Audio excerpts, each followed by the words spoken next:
I have a problem, and it's this old garage door opener. First of all, I have to push the button a bunch of times even to get it to work, and when it does open, it tends to only open a little bit, and then I have to help it with my hand to get it to go the rest of the way. So today I'm going to show you how I'm going to be replacing it with this new smart garage door opener from Chamberlain that I picked up as part of Lowe's December deal drops for $100 off. December deal drops are available online and in store and are limited time offers on all sorts of stuff, including tools, appliances, decor, you name it. I've been wanting to replace this garage door opener for a while now, so this was a great opportunity for me to save money while doing it. So you can check out this product or some of my other favorite deal drop items on my Lowe's storefront at the link down below. So the first step is obviously to remove this old garage door opener. And as you can see, this is only a half horsepower, so it's pretty undersized. Not to mention, it's probably as old as the house, so it's time for an upgrade. Removing it is quite simple. It really is about just pulling a couple of the cotter pins and then removing just a handful of bolts. And then I can drop the whole thing down. The new opener is a 1 1/4 horse, so it has significantly more lifting power than the previous. Some of the other features I like about this particular opener is that it has a battery backup in case the power goes out. It has a built-in security camera, and it can be opened and closed anywhere via the MyQ app on your phone. It's also belt-driven, which is much quieter than the chain-driven one that was here before. So let's start putting it together, and we'll start with the rails. The installation steps you're about to see me tackle are specific to this particular model. However, this should give you a really good idea of what's involved in replacing or installing a garage door opener, and if you feel like you're comfortable tackling it, or if you should hire somebody else. So the rails just slide inside each other and snap together. You'll notice that the one at the end, which will go closest to the door, has a big opening cut out of it.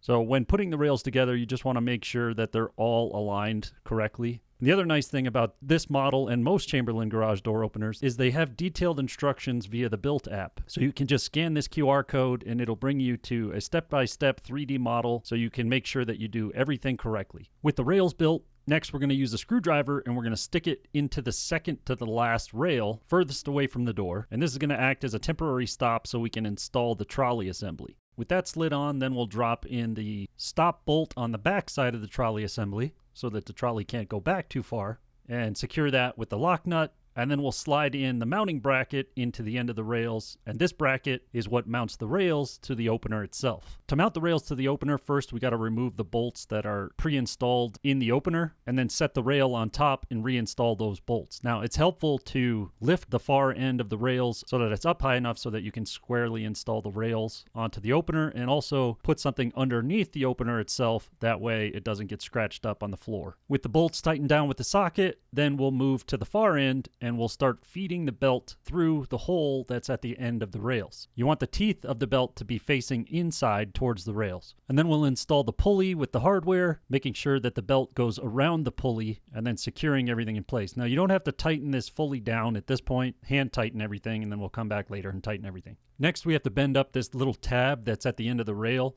This needs to go up to be about 90 degrees. So use a flathead screwdriver and just bend this tab up so that it's perpendicular to the rail. All right, we're cooking with gas. So now we're going to loop the belt around and we're going to hook it back to the trolley assembly in this little hook in the front. See? Easy peasy. With the other end of the belt, we're going to pull it around and we're going to engage the teeth onto the little gear that's at the top of the opener. And then we've got this little bolt assembly with a spring nut on the backside, and we're going to feed that through the trolley and then loosely install the nut onto the other side. And then from there, we'll attach the belt to that long threaded bolt using a little chain link and a retaining clip.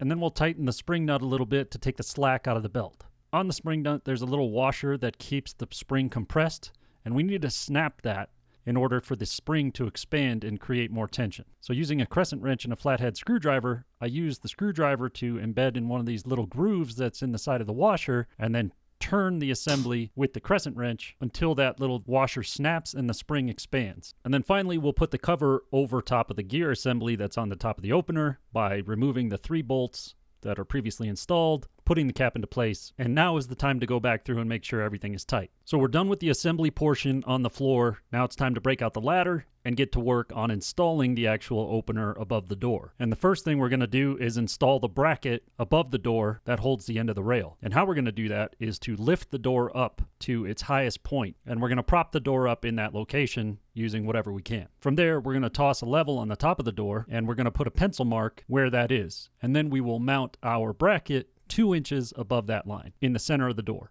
Next, you're going to want either a second ladder or a second set of hands or In this case, a rolling trash can seemed to work pretty well, so that you can have the one end able to move around so you can align the far end to the bracket that you just installed and put in the pin and the retaining clip into that bracket. From there, we're ready to lift the opener assembly up into the ceiling and figure out where it's going to fall. Whoever did this made this really flimsy mounting setup, and I know I can do better. So while I'm up here, I'm going to fix this real quick, and that's much more stable. So now we're ready to get this installed. So I'm just hoisting up the opener into place and putting a bolt through the bracket on the opener and on my newly installed support system. From there, I'm going to tie the emergency release cord onto the trolley mechanism, release it, and then pull it towards the front of the door. Next, we'll install the straight door arm onto the trolley mechanism using the pin and the retaining clip. In some cases, you may be able to reuse the bracket that's mounted on your door. Unfortunately, in this case, I wasn't able to. So in that case, I had to install a new bracket onto the door. So to do that, you just want to make sure that it's 2 to 4 inches from the top of your door, and you install it with some screws. Some doors require reinforcement, some don't. Just depends on the type of door that you have. I'm not going to cover that in this video. Mount the curved door arm to the straight door arm with some bolts, and then hook it to your newly installed bracket or your reused bracket and set it in place with the pin and the retaining clip. Close the emergency lever on the trolley mechanism, and then we can start working on the wiring. Now in this case, there's already a wire that runs from where the old opener was to where the switch on the wall is. So to save myself from running a new wire, I'm just going to reuse this wire for the control. So I'm just going to mount the new opener where the old opener was by marking where it needs to go, inserting the drywall anchors, putting the 2 wires on the connections on the back side of it, and then screwing it to the wall.